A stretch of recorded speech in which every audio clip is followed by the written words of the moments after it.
I want to change the way we usually think about love. You know, most of the time we think about love, we think, I like that person, or I love that person, I love the way that worked out, or the child sleeping, it opens my heart and I feel love. Good things, all of them. But they are essentially reactions to what's happening to you, rather than you being the source of your experience and your own expression. And as such, then you become less capable, if that's all you know, to feel whatever you want to feel whenever you want to feel it. You are essentially at the beck and call of the world to respond to it in reactionary ways rather than in a creative way. And so the way I'd like to talk about love today is a little bit different because, you know, instead of only responding when the world around you is the way you'd like it, how about if you loved, especially when it's not the way you like it? Whatever arises, and we'll start with the emotion.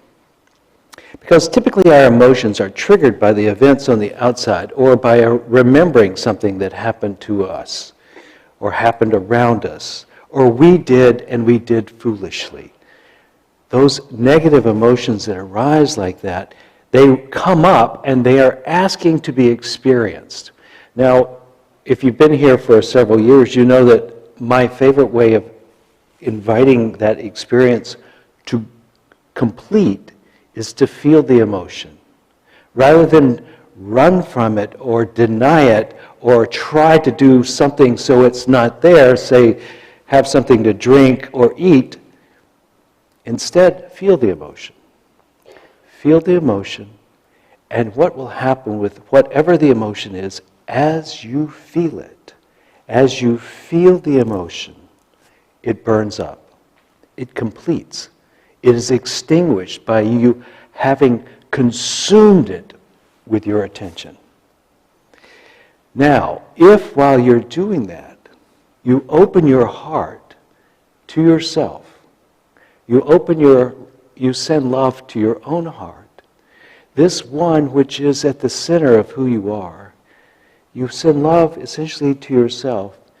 You can imagine that as you're experiencing these negative experiences and you are sending love to yourself, that you are becoming the parent you never had, the lover you never had, the best friend you've never had, the one that knows every time what you need. No matter what's going on, what you need to do is apply love to it. You need to apply love when you have done well, when you were proud of yourself. You need to apply love to yourself when you're ashamed of yourself, when you're hurting, when you've been victorious. And you become more, not less, by loving what has hurt, what has been unacceptable, what is unforgivable.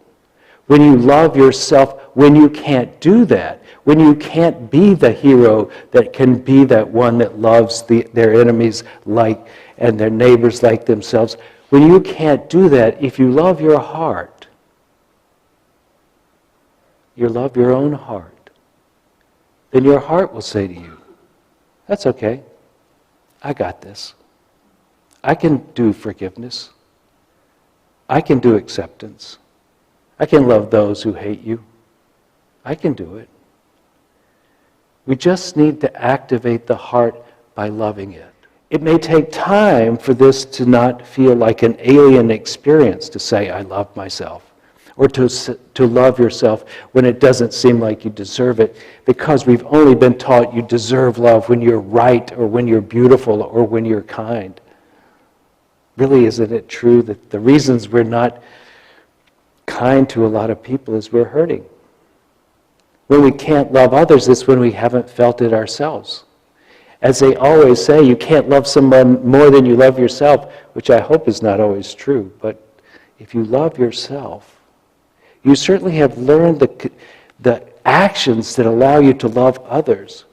And if you continue to love yourself through these negative experiences that we have as human beings, then the body and the mind begin to release the paradigm which they hold you in, the form they hold you in, the practice way of reacting.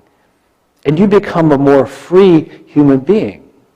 Someone who can think more clearly, someone who can act more responsibly, someone who can express joy even in difficult times.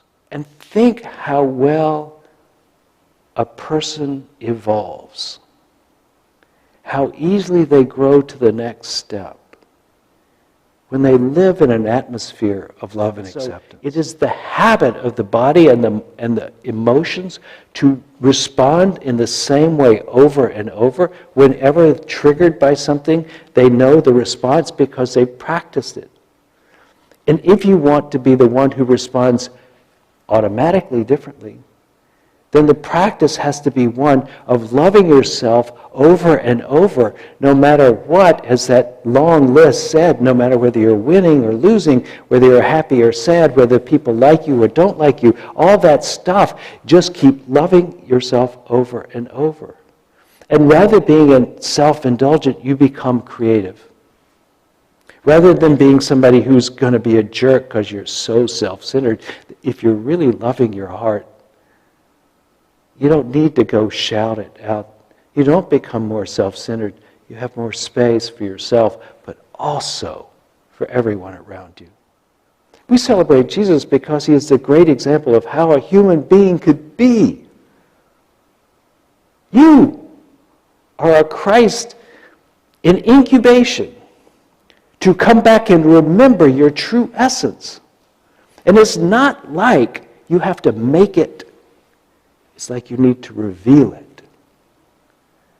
And the way to reveal it is to love yourself. And so that which was stressful is really giving you another chance to clear the pathway for the direct experience of who you are, which is the one presence and one power.